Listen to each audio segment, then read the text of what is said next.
Si Enoch est un type des croyants qui seront enlevés, qui ne verront pas la mort, nous devons alors nous souvenir que c'est par la foi qu'Enoch fut enlevé. Hébreux 11.5. Quelle est donc la nature de cette foi?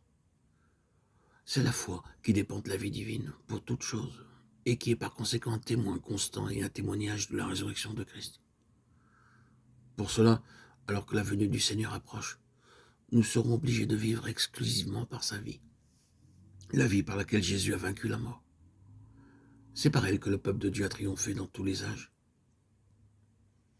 Une étude attentive de l'Ancien Testament révélera que c'était la foi dans la vie de résurrection qui a apporté la justification divine, afin d'obtenir une meilleure résurrection.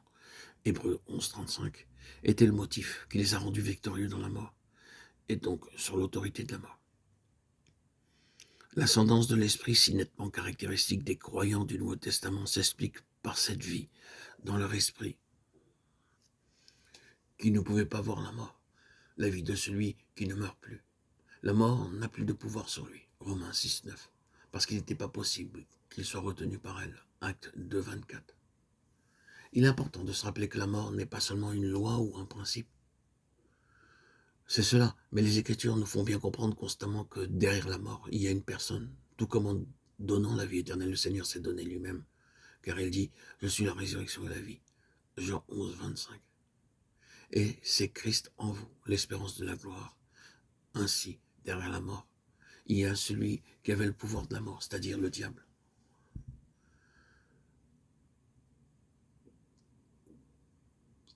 Il est traduit ailleurs, dans la version anglaise, par le Seigneur de la mort.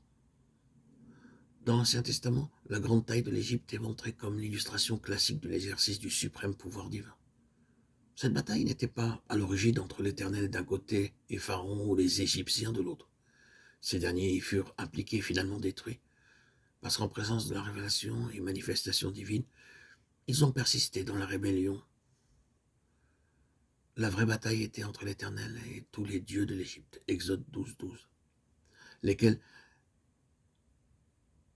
n'était que la hiérarchie spirituelle de celui dont son but a toujours été d'être semblable au Très-Haut, Ésaïe 14.14, et qui a assumé le rôle du Dieu de ce siècle, 2 Corinthiens 4.4. Une juste compréhension de cette histoire montre bien qu'il s'agissait d'un conflit entre le Seigneur de la vie et le Seigneur de la mort.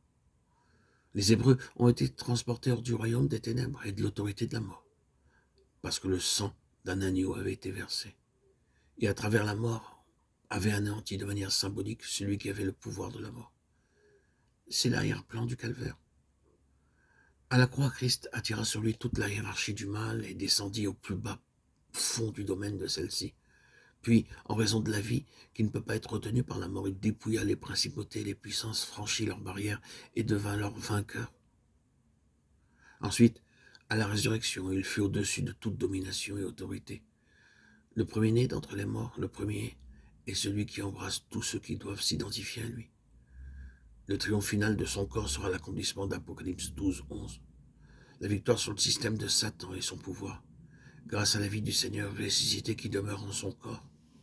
S'il est vrai que ceci est progressif, c'est donc le pouvoir de Satan en tant que prince de ce monde qui se brise par la vie de Christ, grandissant en nous. Ou pour l'exprimer de manière plus pratique, le pouvoir de Satan peut seulement être détruit alors que nous, à travers la mort, connaissons Christ dans la puissance de sa résurrection et recevons de plus en plus sa vie de résurrection.